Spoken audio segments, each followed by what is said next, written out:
Marcus Reynolds stood at the floor-to-ceiling windows of his penthouse suite at the Four Seasons Boston, absently swirling a glass of 30-year-old scotch. The city lights sparkled below like scattered diamonds, but his mind was elsewhere. Another successful merger, another billion-dollar deal closed, yet the victory felt hollow.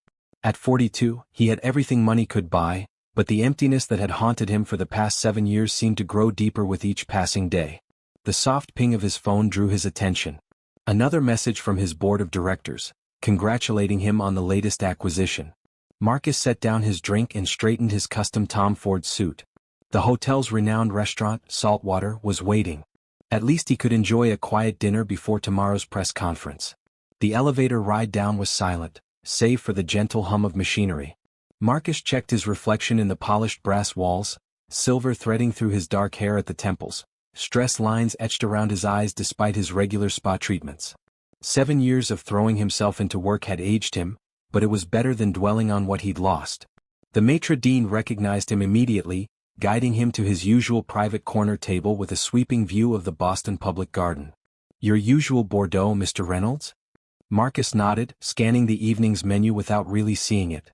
That's when he heard it, a laugh that stopped time itself. A sound from his past that he tried so hard to forget. His head snapped up, eyes searching the restaurant. There, 3 tables away, sat Catherine, Kate, his ex-wife. She looked exactly as he remembered, yet somehow even more beautiful. Her honey blonde hair caught the warm lighting, her smile just as radiant as the day they'd met in law school. But it wasn't her presence alone that made his blood run cold. Sitting on either side of her were 2 children, a boy and a girl, perhaps 6 or 7 years old. The boy's serious expression and dark hair mirrored his own, while the girl's infectious laugh was pure Kate. The resemblance was undeniable. Marcus gripped the edge of the table, his knuckles turning white as the truth hit him like a physical blow. Twins. He had twins he never knew existed. The wine steward approached with the Bordeaux, but Marcus barely noticed. His mind raced through calculations. 7 years since the divorce, the timing of their last month together, Kate's strange behavior just before she left. Everything he thought he knew about their split suddenly shifted, revealing a new and devastating reality. The girl, his daughter, turned slightly, her profile so familiar it made his chest ache. Then the boy looked up, his eyes meeting Marcus's across the restaurant. Those eyes, his eyes, widened in curiosity, perhaps sensing some connection he couldn't yet understand. Kate followed her son's gaze and Marcus watched as all color drained from her face. The wine glass in her hand trembled ever so slightly, the only sign that she was as shaken as he was. In that moment, Marcus Reynolds, the man who controlled multi-billion-dollar companies with a single signature, felt completely powerless. 7 years of carefully constructed walls crumbled as questions flooded his mind. How could she keep this from him? What gave her the right? And most importantly, what was he going to do about it now? The next few moments stretched like pulled taffy as Marcus and Kate remained locked in a silent standoff across the restaurant. His mind flashed back to their last conversation 7 years ago, her tears, his confusion, the stack of divorce papers between them. "I can't do this anymore," she'd said. "We want different things." Now those words took on an entirely new meaning. Kate leaned down to whisper something to the twins, then stood with practiced calm. "Emma, Ethan, please finish your desserts. Mommy needs to speak with someone for a moment." Marcus watched as she smoothed her navy silk dress and walked toward him with the same determined grace he remembered from their courthouse battles. "Something's never changed. Marcus." Her voice was steady, but he caught the slight tremor in her hands as she stopped at his table. "Perhaps we should talk somewhere private?" It wasn't a request. He stood without a word, following her through the restaurant to a quiet alcove near the bar. The same subtle jasmine perfume she'd worn during their marriage lingered in her wake, stirring memories he'd fought hard to bury. "They're mine." It wasn't a question. His voice came out rougher than intended, emotions he couldn't quite name threatening to overwhelm him. 7 years, Kate. 7 years of their lives. Gone. He watched her gather herself, squaring her shoulders the way she always did before delivering a difficult legal argument. "Yes, they're yours." Kate met his gaze directly, chin lifted. "Emma and Ethan. They'll be 7 next month."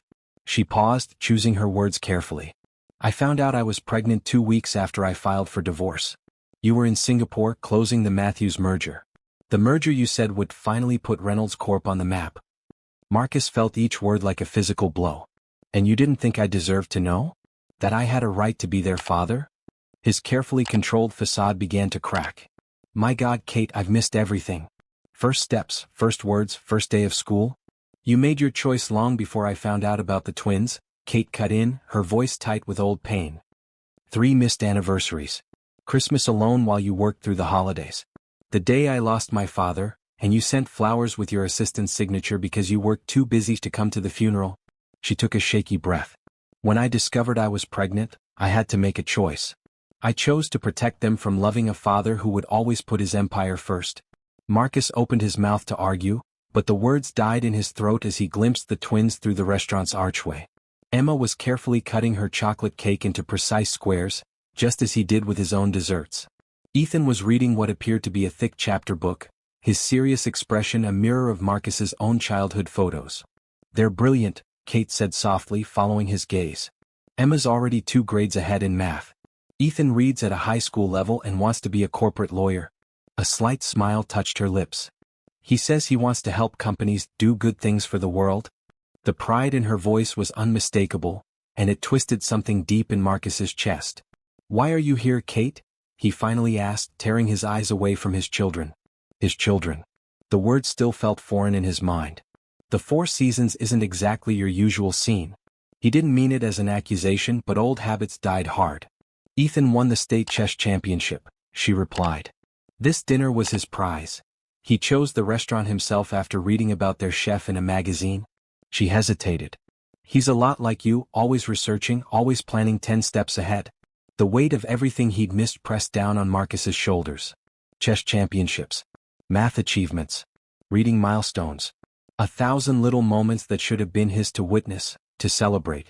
The anger he wanted to feel toward Kate kept dissolving into a deeper, more painful emotion, regret. We're in town for 3 days, Kate added quietly. They have a robotics competition tomorrow at MIT. She smoothed an invisible wrinkle from her dress, a nervous gesture he remembered well. I know you must hate me right now and you have every right to. But they're happy, Marcus. They're loved. And they're so much like you in all the best ways, the ways I fell in love with before the business became everything. Before Marcus could respond, Emma's voice rang out across the restaurant. Mom. Ethan's being weird about his food again. The familiar exasperation in her tone, so reminiscent of Kate's, made his heart clench. Kate closed her eyes briefly, and he could see the internal debate playing across her features. Go, he said quietly. But this conversation isn't over. Kate nodded, already turning back toward their table. Marcus watched as she settled the minor squabble with practiced ease, remembering how she'd once diffused tensions in billion-dollar negotiations with that same gentle authority. Alone in the alcove, Marcus pulled out his phone, canceling tomorrow's press conference with a few quick texts. For the first time in 7 years, Reynolds Corp would have to wait. His mind drifted to the day he'd met Kate at Harvard Law, both of them ambitious first years with dreams of changing the world. She'd challenged him during a debate on corporate ethics, her passion for justice matching his drive for success. They'd been married 18 months later. The first years had been everything they dreamed of, Kate making partner at her firm, Marcus turning his father's struggling company into a powerhouse. They talked about children someday when the time was right. But someday kept getting pushed back as Marcus chased bigger deals, grander acquisitions. He truly believed Kate understood, that she shared his vision of building something extraordinary before starting a family.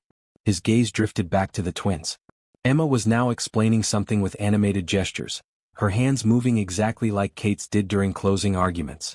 Ethan listened intently, occasionally nodding as he meticulously arranged his napkin, a habit Marcus recognized from his own childhood need for order. A memory surfaced, sharp and painful. Kate, standing in his office doorway late one night, dressed for the anniversary dinner he'd forgotten. I don't want to be a footnote in the story of your success, Marcus, she'd said. He'd promised to make it up to her, already turning back to his computer screen. 2 months later, she'd filed for divorce. Marcus pulled up his calendar app, scanning through years of meetings, deals, and acquisitions. How many of these supposedly crucial moments would he now trade for first steps, first words, first everything? The irony wasn't lost on him. He'd spent 7 years building an empire for children he didn't know existed.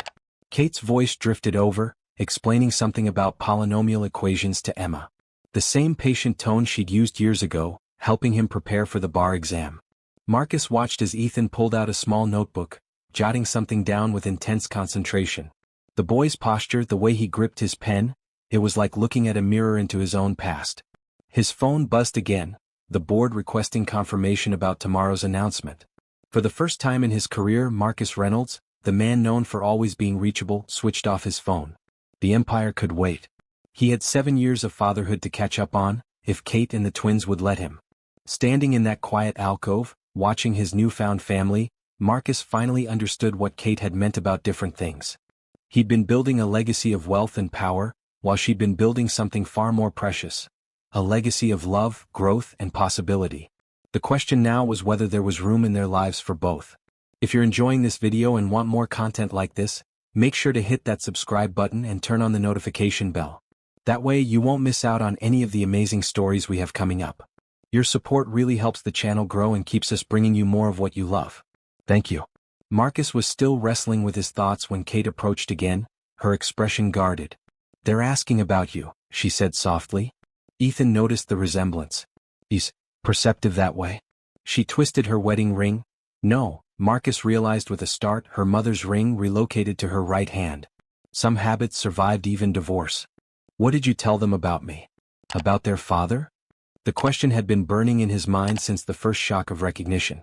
Kate's gaze dropped to the floor, then lifted again with determination. "The truth mostly. That you were brilliant, driven, and that we loved each other very much once. That sometimes adults make difficult choices." She paused, collecting her thoughts.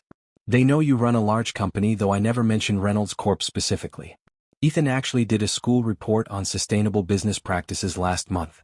He used your company as a case study, he just didn't know it was yours." The irony of his son unknowingly studying his work made Marcus's chest tight. "Do they hate me?" The question came out barely above a whisper, revealing a vulnerability he rarely showed. Kate's expression softened slightly. "They don't hate you, Marcus. They can't hate someone they never knew." Her words weren't meant to wound, but they cut deep nonetheless. "They're curious about you though. Especially now that they've seen you. Emma's already figured out why you kept looking at them." Marcus ran a hand through his hair, a nervous gesture from his law school days that he thought he'd overcome. "I want to meet them, Kate. Properly. Not as some stranger across a restaurant, but as..." He couldn't quite say the word father yet. It felt like a title he hadn't earned. "It's not that simple," Kate began, but her response was interrupted by a small voice behind her. "Mom? Is this him?"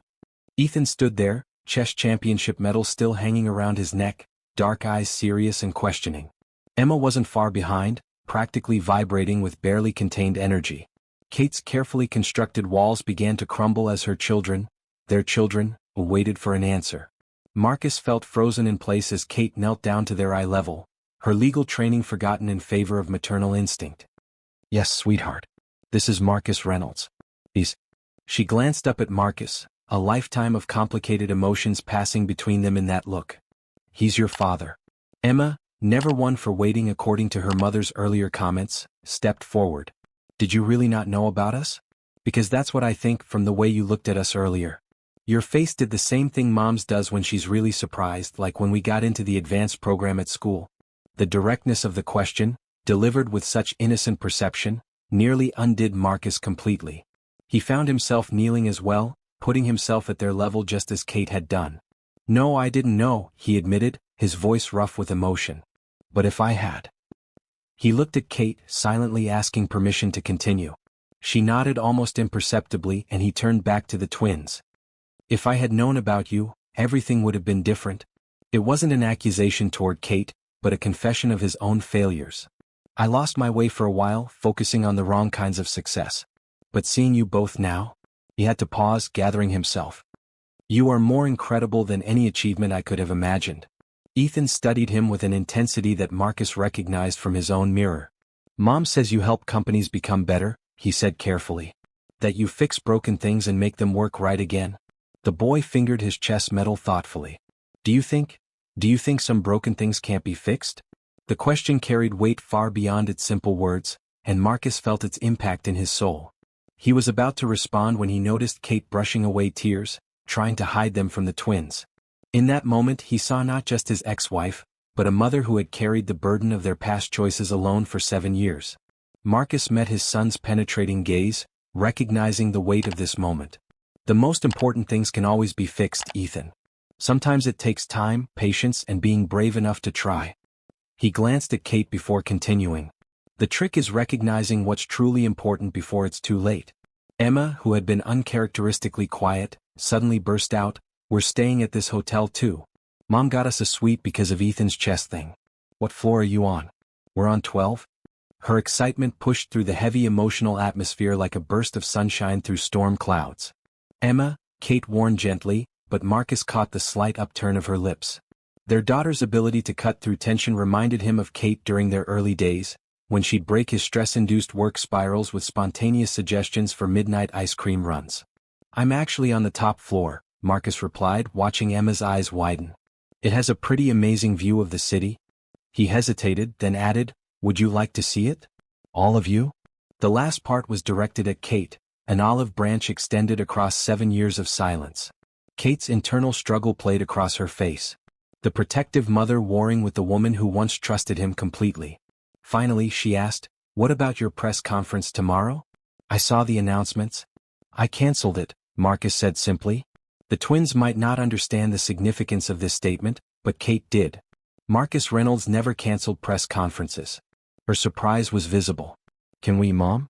Please?" Emma was practically bouncing now. "I want to see what a penthouse looks like. And Ethan can show him his chess strategies. Righty?" She nudged her brother, who had been quietly observing the entire exchange. Ethan looked up at Marcus with cautious hope. "Do you play chess?" The question carried more weight than its simple words suggested. Marcus remembered his own father teaching him the game, one of the few positive memories from a childhood dominated by business lessons. "I used to play quite a bit," Marcus admitted, "though I'm probably rusty now. I'd love to learn some of your strategies." The smile that crossed Ethan's face transformed him from serious scholar to excited 7-year-old in an instant. Kate checked her watch, a nervous gesture Marcus remembered well. "It's getting late and you both have the robotics competition tomorrow?" She trailed off as twin expressions of disappointment faced her. The same expressions she'd seen countless times in client meetings when opposing counsel brought their children to the office. "The competition isn't until 11, Ethan pointed out logically. "And we've already finished dinner?" He glanced at his sister, who nodded enthusiastically. In that moment of silent sibling communication, Marcus saw what he and Kate could have been, should have been, as parents together. "Just for a little while," Kate conceded, her voice soft. "But first, excuse us for a moment." She guided Marcus a few steps away, out of the twins' earshot. "They're going to have questions. Lots of them. And they're going to want answers we might not be ready to give." Marcus nodded, understanding the warning in her words. "I know. But Kate." He paused, choosing his words carefully. "I've missed 7 years of questions. I'd like to start answering the ones I can, even if they're difficult." Something shifted in Kate's expression. Recognition of the man she'd fallen in love with, perhaps, emerging from behind the corporate facade. As they walked toward the elevator, Emma slipped her small hand into Marcus's without warning. The simple gesture nearly stopped his heart. She looked up at him with Kate's eyes and asked, "Did you really build your whole company yourself?" Because that's what the article Ethan read said. He has it saved on his tablet, he saves everything about business stuff. Ethan flushed slightly at his sister's revelation but didn't deny it. Instead, he pulled out the tablet from his backpack, already opening a folder labeled Future Business Ideas. The sight made Marcus's throat tight. His son had been unknowingly following in his footsteps all along. The penthouse suite felt different as Marcus opened the door, the space transformed by the presence of his newfound family.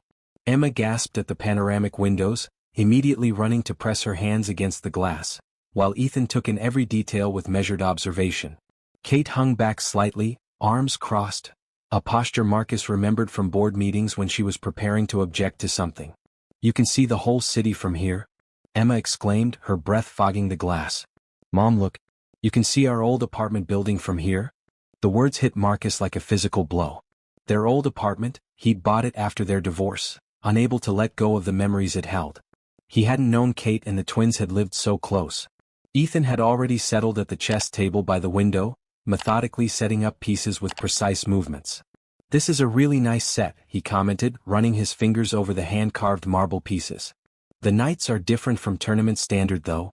"It was my father's," Marcus explained, moving to join him. "He taught me to play on this set." The memory of those rare peaceful moments with his father surfaced. One of the few times the demanding James Reynolds had shown patience rather than criticism. Kate watched them from near the door, her expression a complex mixture of emotions. Marcus caught her eye, silently acknowledging the weight of this moment. Their son was sitting at the same chess table where Marcus had spent countless hours plotting business strategies, but instead of corporate takeovers, it would now witness a father-son connection 7 years delayed. "Mom says you work too much," Emma announced suddenly, still pressed against the window. "She told Aunt Sarah that's why you didn't know about us. But my friend Madison's dad works a lot too, and he still comes to her recitals." The innocent observation carried the weight of years of unspoken questions. Marcus felt Kate tense across the room, but before she could intervene he responded honestly. "Your mom was right. I did work too much. I thought I was building something important, but I missed what was truly valuable." He looked directly at Kate as he continued, "Some people learn their lessons too late. I'm hoping I'm not one of them." Ethan had finished setting up the chess pieces, each one perfectly aligned. "Want to play?" he asked quietly. "I can show you the strategy one used to win the championship." The olive branch was offered with such simple dignity that Marcus had to swallow hard before responding. "I'd be honored," he said, taking the seat opposite his son. "But first, I'd like to hear about this robotics competition tomorrow. Both of you are competing?" The question drew Emma back from the window, her excitement palpable. "We built a search and rescue robot," she exclaimed, dropping onto the plush sofa beside Kate. "Ethan did the programming and I designed the mechanical arms. It can climb stairs and everything." Her pride was contagious, drawing a smile even from Kate. "They've been working on it for months," Kate added softly. "The competition is part of MIT's Young Innovators program." The pride in her voice was unmistakable, and Marcus felt another pang of regret for all the moments he'd missed. As Ethan began explaining his opening chess strategy, Marcus noticed Emma pulling something from her backpack, a well-worn notebook covered in mechanical drawings. She caught him looking and explained, "These are my invention ideas. Mom says I get my creativity from you, but my organization from her." The simple statement sparked a memory, Kate organizing his chaotic business proposals in their first year of marriage, turning his creative vision into actionable plans. He'd always said they made the perfect team. Looking at their children now, he could see that perfect blend of both of them, created and nurtured despite his absence. "Dad?" Ethan's voice was tentative, testing out the word for the first time. "It's your move." The word dad hung in the air, changing everything. Marcus met Kate's eyes across the room, seeing in them a reflection of his own emotional turmoil, fear, hope, and possibility all mixed together. If you're enjoying this video and want more content like this, make sure to hit that subscribe button and turn on the notification bell. That way you won't miss out on any of the amazing stories we have coming up. Your support really helps the channel grow and keeps us bringing you more of what you love. Thank you. The word dad seemed to shift the atmosphere in the penthouse suite. Emma looked up from her notebook, watching her brother and father intently over the chess game. Kate moved to the window, using the city lights to hide the emotions playing across her face. Marcus stared at the chessboard, seeing not just the pieces, but the weight of responsibility that single word carried. "Checkmate in 3 moves," Ethan said quietly, pointing out the trap he'd set. "Unless you see something I don't." The humility in his voice, so familiar to Marcus's own early chess days, made his chest tighten. His son hadn't just inherited his looks, he'd inherited his strategic mind, his careful analysis of all possibilities. "No, I see it now," Marcus admitted, studying the board with genuine admiration. "That's brilliant, Ethan. You set that up 6 moves ago, didn't you?" The boy's pleased smile was answer enough. From the couch, Emma rolled her eyes good-naturedly. "He does that to everyone," she explained. "Mom's the only one who sometimes catches his traps early. She says it's because she spent years watching you set up business deals the same way." The casual observation made both Marcus and Kate freeze momentarily. Kate recovered first, moving from the window to sit beside Emma. "It's getting late," she said softly, though without the immediate insistence of earlier. "You both need rest before tomorrow's competition." But Emma was already pulling out her tablet, eager to show Marcus her robot designs. "Just 5 more minutes?" she pleaded, her expression so similar to Kate's persuasive courtroom face that Marcus had to suppress a smile. "I want to show Dad my servo motor modifications." The word dad fell from her lips naturally, as if she'd been saying it all her life. Kate's resistance visibly wavered. She looked at Marcus, something vulnerable crossing her features. "They've never stayed up this late before a competition," she said, but her tone held a question rather than a statement. "I could come tomorrow," Marcus offered carefully. "To the competition. If that's all right." He kept his voice neutral, but his heart raced at the possibility. I'd like to see this robot in action. Ethan, who had been quietly resetting the chess pieces, looked up sharply. Really? You'd come? The hope in his voice made Marcus realize how much his casual offer meant. But, what about your company? Mom says you have important meetings every day. Marcus moved from the chess table to kneel in front of his son. Ethan, look at me. He waited until those serious dark eyes met his. Nothing, no meeting, no deal, no company, is more important than being there tomorrow. I've missed too much already. I don't want to miss anything else. You promise? Emma's voice joined in, suddenly serious. Because Madison's dad always promises to come to stuff too, but he mostly sends his assistant instead. The hurt in her voice, even on behalf of a friend, reflected a fear Marcus needed to address. He turned to include her in his gaze. I promise. And Emma? He waited until she looked at him. I don't break my promises. Not anymore. The last part was directed at Kate, who was watching the exchange with glistening eyes. The competition starts at 11, Kate said finally. MIT's Johnson Athletic Center. They'll be in the junior division.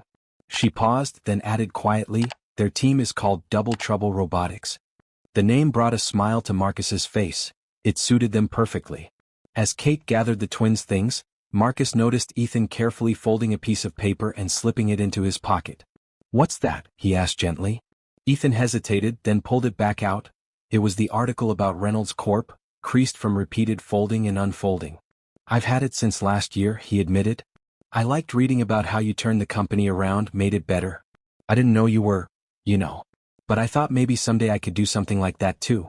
The confession, delivered with such earnest hope, made Marcus realize that while he'd been building a corporate legacy, his son had been quietly aspiring to follow in his footsteps. As the twins gathered their things, Emma's tablet slipped from her hands, clattering to the floor. The screen lit up, revealing a background photo that made Marcus's breath catch. A younger version of himself and Kate at their law school graduation, both beaming at the camera. Emma quickly snatched up the tablet, but the moment hung in the air. I found it online, she explained, suddenly shy. When I was looking up Dad's company. Mom has the same picture in her desk drawer at home. I saw her looking at it sometimes.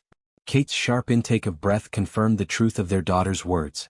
Marcus remembered that day clearly, both of them full of dreams and promises, before corporate ambition and missed anniversaries eroded their foundation. Kate had been the one to snap the selfie, laughing as she pulled him close. We were so young, he said softly, the words meant more for Kate than the twins. Mom says that's when you were happiest, Ethan observed, his perception cutting through the nostalgia.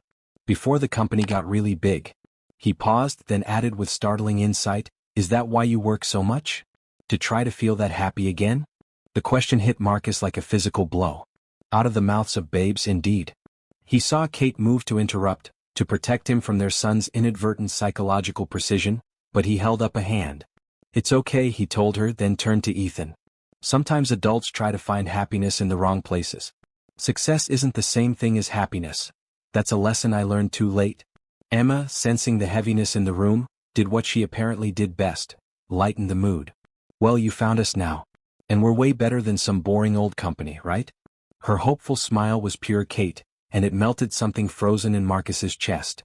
Yes, you are, he agreed, his voice rough with emotion. You both are. He looked at Kate, seeing in her eyes the same understanding. Their children were the best of both of them, the dreams they'd once shared made flesh. I have a meeting room reserved at MIT tomorrow morning, Kate said suddenly, surprising everyone. For the kids to do final robot testing before the competition. If you wanted to. She trailed off, the invitation hanging in the air. What time?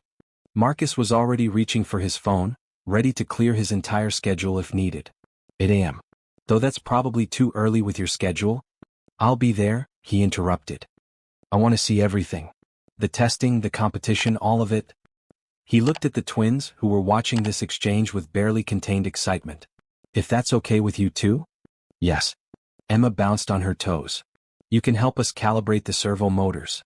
I read that your company does something with precision engineering and I've been having trouble with the arm rotation calculations. Emma, Kate cut in gently, breathe, sweetheart. But she was smiling, a real smile that reached her eyes. It was an expression Marcus hadn't seen in 7 years, and it made him realize how much he'd missed it. Ethan, ever the practical one, was already pulling out his competition notebook. We should show you the basic robot functions tonight so you'll understand what you're seeing tomorrow. It's a really complex system. He stopped, suddenly uncertain. Unless you're too busy? The question carried echoes of every time Marcus had been too busy before, for Kate, for family, for anything but work. But that was the old Marcus. The man standing in this penthouse suite, surrounded by the family he'd never known he had, was someone different. I have all the time in the world, he said firmly, sitting down beside his son. He caught Kate's eye as he did so, seeing in her expression a mix of caution and hope. They had a long way to go, years of hurt to address, but this moment, watching Ethan's face light up as he opened his notebook, hearing Emma's excited chatter about servo motors, felt like the beginning of something precious. As the twins became absorbed in explaining their robot's features, Kate moved to the penthouse's kitchen area, her lawyer's instincts for observation taking in every detail. The empty coffee cups, the untouched room service menu, the laptop surrounded by contract papers, evidence of Marcus's solitary life. He'd noticed her looking and followed, leaving Emma and Ethan engrossed in their technical discussion. "You haven't changed," Kate said softly, picking up one of the coffee cups. Still running on caffeine and determination. But there was no bite to her words, just a gentle recognition of familiar habits.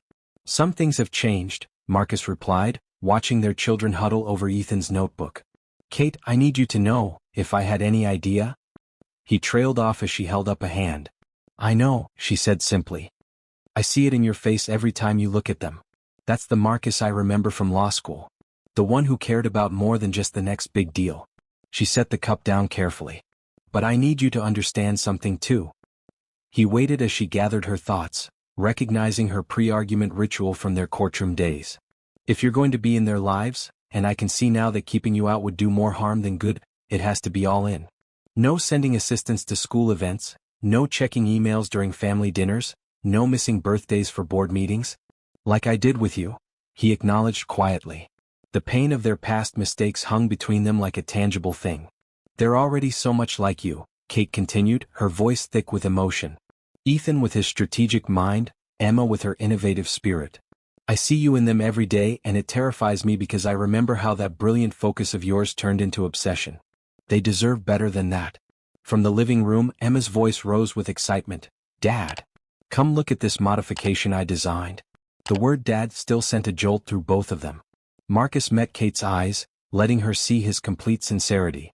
"I'm not the same man who chose a merger over your father's funeral," he said quietly. "Seeing them tonight, seeing what I've missed, it's changed everything. The company, the deals, the empire I thought I was building. None of it means anything compared to this." Kate studied him for a long moment, years of legal training analyzing his every expression.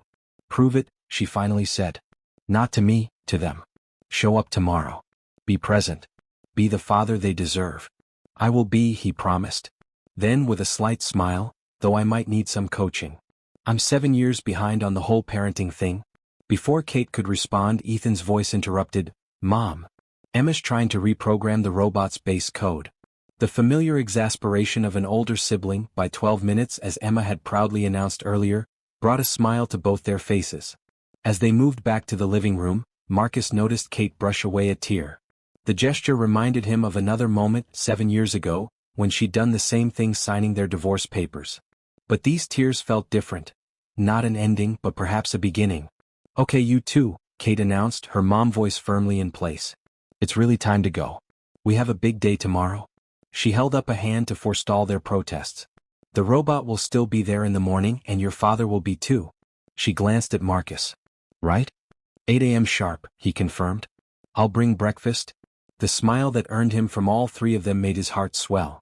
For the first time in 7 years, his penthouse felt like more than just a place to sleep between meetings, it felt like it could become part of a home. As they gathered their things, Emma threw her arms around Marcus in an impulsive hug. "I'm glad we found you," she whispered, then darted back to Kate's side. Ethan offered a more reserved handshake, but his eyes shone with the same happiness as his sister's. Standing in his doorway, watching them walk toward the elevator, Marcus realized that his life had irrevocably changed in the space of a few hours. The press conference he'd canceled, the deals he'd postponed, none of it mattered compared to the promise of tomorrow morning. If you're enjoying this video and want more content like this, make sure to hit that subscribe button and turn on the notification bell. That way you won't miss out on any of the amazing stories we have coming up. Your support really helps the channel grow and keeps us bringing you more of what you love. Thank you. After they left, Marcus walked to the window where Emma had stood earlier, pressing his own hand against the glass. The city lights blurred as he thought about everything he'd missed: first steps, first words, first days of school. But more than those milestone moments, he'd missed the small things: breakfast conversations, homework help, bedtime stories, the everyday pieces that built parent-child bonds. His phone buzzed, another message from the board about tomorrow's canceled press conference. For the first time in his career, Marcus left it unanswered. Instead, he pulled up his calendar app and began deleting meetings, clearing his schedule for the next several days. The empire could wait. He had more important things to build now. On his desk, next to stacks of contracts and merger documents, lay Ethan's chess medal. His son had left it behind, carefully placed next to the marble chess set. "So you can bring it tomorrow?" he'd said with that serious smile. Such a simple gesture, but it carried the weight of trust, of hope, of possibility. Marcus picked up the medal, remembering how proudly Ethan had worn it. His son, a chess champion who studied business practices for fun. His daughter, an engineering prodigy who kept his photo on her tablet. They'd grown into incredible people without him, thanks to Kate's unwavering devotion and strength. He thought about Kate's words in the kitchen, her fear that his ambition might hurt the twins as it had hurt her. She was right to be cautious, right to protect them, but she was also right to give him this chance, this possibility of redemption. Moving to his desk, Marcus opened his laptop.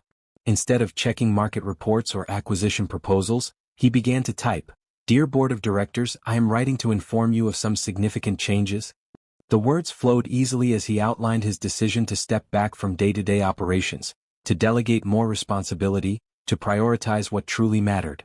As he finished the email, Marcus noticed his reflection in the window, the same silver threading through his hair, the same stress lines around his eyes, but something was different. The weight of endless ambition, of never feeling successful enough, had lifted. In its place was something lighter, brighter: hope. Tomorrow morning he would meet his children for robot testing. He would watch them compete, cheer for their achievements, be the father they deserved.